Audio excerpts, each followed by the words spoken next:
What's going on, my YouTubers? It is your boy Ghostface Gaming back once again. Yeah, boy, I had to drop that full force Kamehameha behind this one. So, Chapter 57 of Dragon Ball Super Battle Abroad. As you can see, the first panel, which kind of threw me off, I'm like, damn, what's the intro to it? The first panel shows you everybody and their fights in Dragon Ball Super manga Chapter 57 going on right now.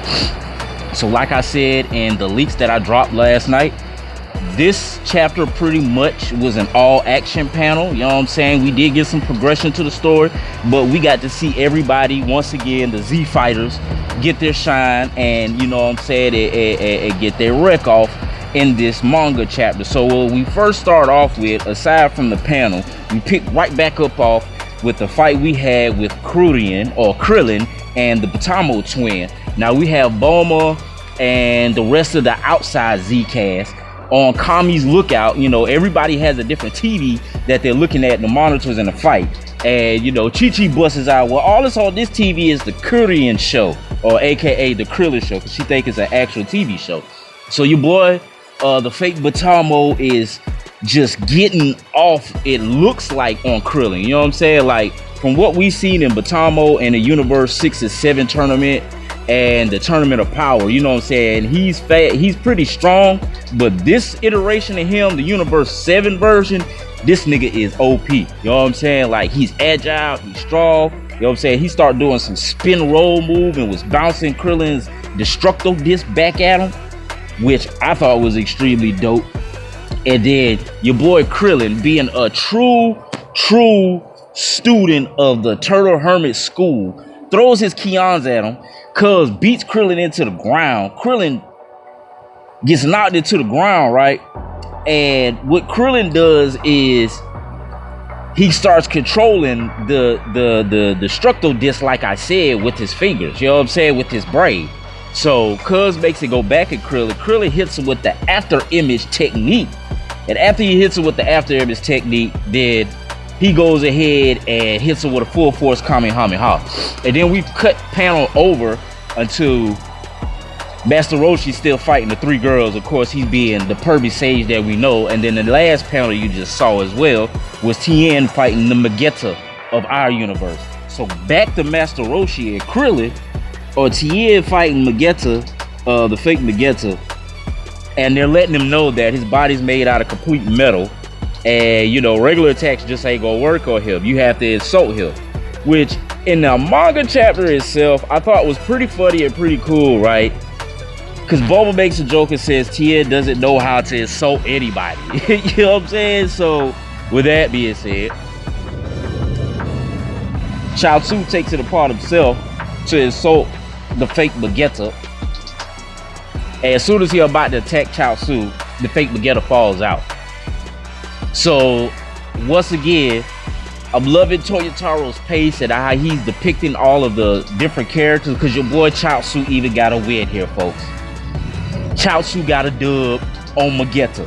So we should have had Chaozu in the Tournament of Power. But back to your dog, Muten Roshi, because there's some things on this I want to get to. As you can see in this panel, right, Master Roshi, though, okay, so he ain't completely overcame his pervy side. So cuz take his black belt off his uniform and ties it around his eyes and just basically going Ultra Instinct without using Ultra Instinct. And he's letting them know, yo, once you fall, you know, once you leave the righteous path and straight from the righteous path, it's hard to get back. And he's pretty much telling these girls from experience, right? So what we have happen next is the girls say, okay, it's time to do that thing. Yeah, let's do it. And so all of fuse together, like I said in the leaks video, and we get to our BBW. Don't know her name. She ain't got no name. She's just all three of the females that Master Roshi was fighting fused together. You know what I'm saying? And they start giving Krillin and Master Roshi the business. Now right here, what we picking up off at is Android 17 finishing the work on OG 73. Now I want to come back and correct myself, because like the thumbnail in the other panel, excuse me, the thumbnail of my other video, I said that once Moro is done with you, you're pure trash. And what it was is, before 17 could finish OG 73, Moro pulled him to him and pretty much saved his life. Said, take him to the ship, heal him up. I'm going to need him later. So Sir Gobbo or Sir Bragabo or whatever cuz name is, he's telling Moro, let me handle him.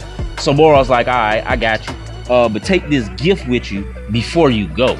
So Moro also has the capability to not only bestow power upon his lackeys, but give them a power upgrade as well. And as you can see, the remaining Z fighters, Piccolo, Gohan, Android 17 and 18, and Jocko are sitting there trying to hold Sir Bergamo back.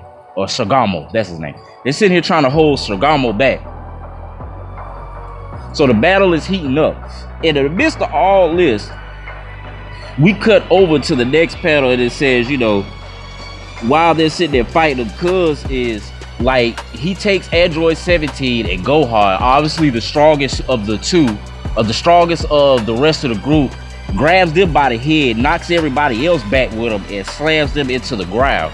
And while all this is going, pretty much everybody done got their victories, but now the battle's getting crazy because I've already showed a whole lot of panels. I didn't add it in here.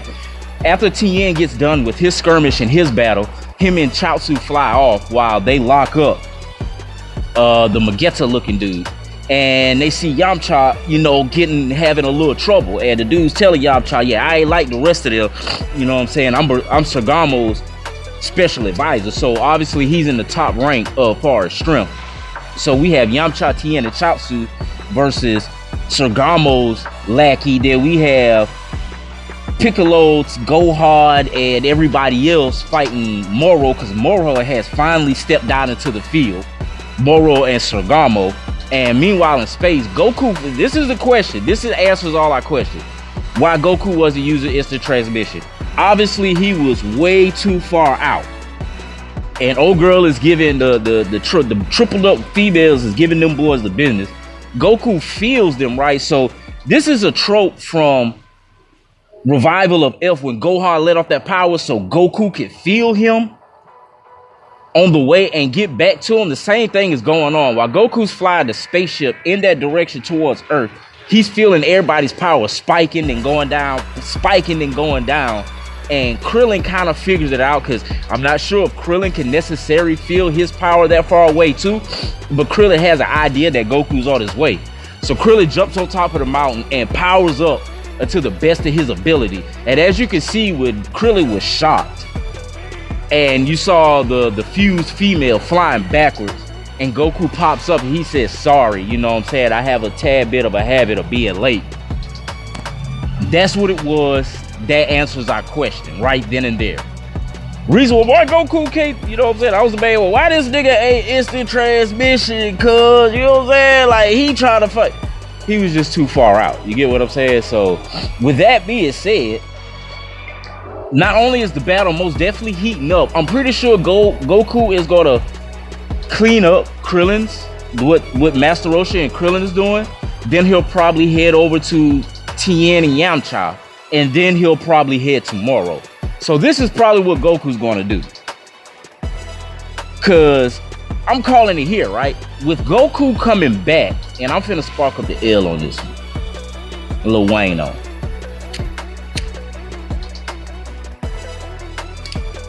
With Goku coming back this early, right?